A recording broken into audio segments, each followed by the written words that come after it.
존경하고 사랑하는 54만 파주시민 여러분, 안녕하십니까? 국민의힘 비례대표 이진아 의원입니다. 먼저 본 의원에게 5분 자유 발언을 허락하여 주신 박대성 의장님을 비롯한 동료 의원 여러분께 감사드립니다. 파주 발전을 위해 애쓰시는 공직자 여러분과 시민의 알 권리를 위해 정론직필에 앞장서 주시는 언론인 여러분께도 감사드립니다. 최근 전국 곳곳에서 초등학생을 노린 유괴 미수 사건이 잇따르며 학부모들의 불안이 커지고 있습니다. 서울, 인천, 광명, 대구, 제주 등지에서 발생한 사건들은 대부분 학교 시간대 그리고 혼자 귀가하는 저학년 아동을 대상으로 일어났습니다. 경찰청 통계에 따르면 최근 5년간 미성년자 유괴 사건은 1,080사건에 달하며 이 중 12세 이하 아동이 전체의 75%를 차지합니다. 이제 아동 유괴는 특정 지역의 문제가 아니라 전국적 사회 위기입니다. 문제는 현행 아동범죄 예방 및 안전에 관련된 제도가 여전히 등교 시간에 집중되어 있다는 점입니다. 등교 시간에는 교통안전봉사나 자율적 참여 활동이 이루어지고 있지만 학교 시간에는 보호체계가 사실상 비어 있습니다. 아이들이 학교 울타리에서 벗어난 그 시간, 그 구간을 지켜주는 장치가 턱없이 부족한 실정입니다.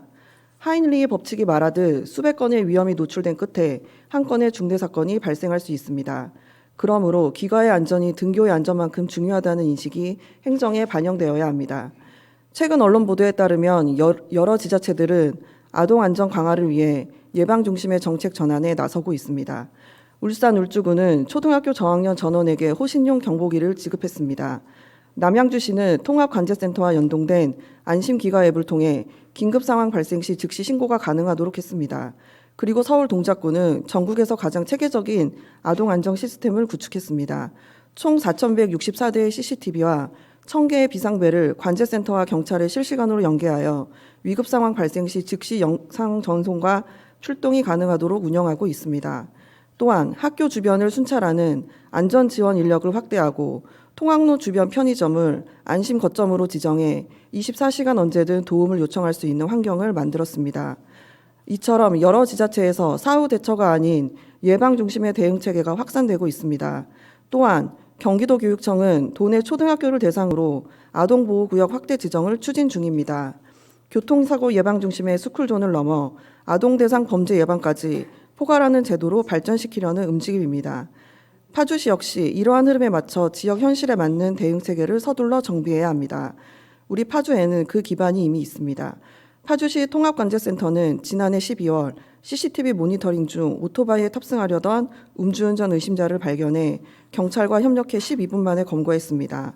이 외에도 다양한 사건을 실시간으로 포착해 경찰의 정보를 전달하고 범인 검거에 도움을 주고 있습니다. 현재 파주시는 약 1,900소, 5,200여 대의 CCTV가 24시간 운영 중입니다. 이 모든 것은 24시간 가동되는 스마트 시스템과 관제 요원의 세심한 모니터링 덕분입니다. 이제 이 시스템을 아동 안전 중심으로 확장한다면 범죄 예방 효과는 훨씬 커질 것입니다.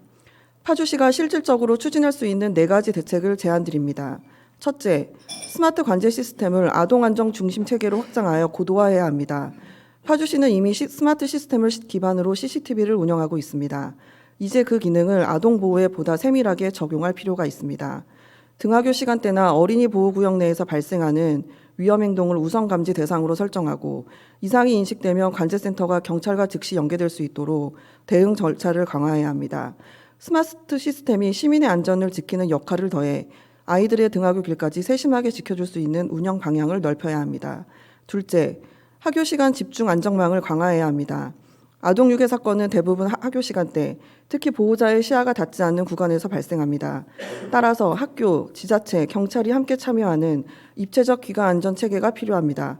학교별 학교 시간에 맞춰 관제센터의 CCTV 모니터링을 집중하고 파주경찰서와 연계해 순찰 인력을 학교 시간대에 재배치해야 합니다. 또한 통학로 환경 자체를 점검하고 개선하는 일상 점검 체계를 마련해야 합니다.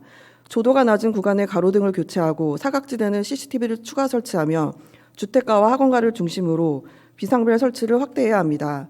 아이들의 귀가는 하루 중 가장 취약한 시간대인 만큼 기술적 안정망과 물리적 환경 개선이 함께 이루어져야 합니다. 셋째, 시민이 함께 참여하는 아동 안정망을 구축해야 합니다. 경찰의 순찰 강화에도 물리적인 한계가 있습니다. 아이들의 등하굣길 전체를 행정력만으로 감시하기는 어렵기 때문입니다. 따라서 지역 주민이 함께 참여하는 감시와 협력 체계를 만들어야 합니다. 학교 주변 상가, 통학로 인근 주민, 학부모 등이 생활 속에서 위험 상황을 신속히 인지하고 신고할 수 있는 구조를 갖춘다면 행정의 손이 닿지 않는 틈을 충분히 메울 수 있습니다. 참여자들에게 안전인식 교육과 신고 방법 안내를 정기적으로 제공하고 관제센터와 실시간으로 정보를 공유할 수 있는 체계를 마련해야 합니다. 넷째, 예방 중심의 안전교육을 강화해야 합니다. 아동이 위험 상황을 스스로 인식하고 대응하기는 어렵습니다. 따라서 기존의 단순 주입식 예방교육이 아니라 상황 대응 중심의 체험형 안전교육으로 전환해야 합니다. 학교에서는 실제 사례를 바탕으로 한 모의 훈련과 시뮬레이션 교육을 정례화하고 학부모에게는 실종 초기 대응 매뉴얼과 신고 절차를 숙지시켜 가정에서도 즉각적인 대응이 가능하도록 해야 합니다.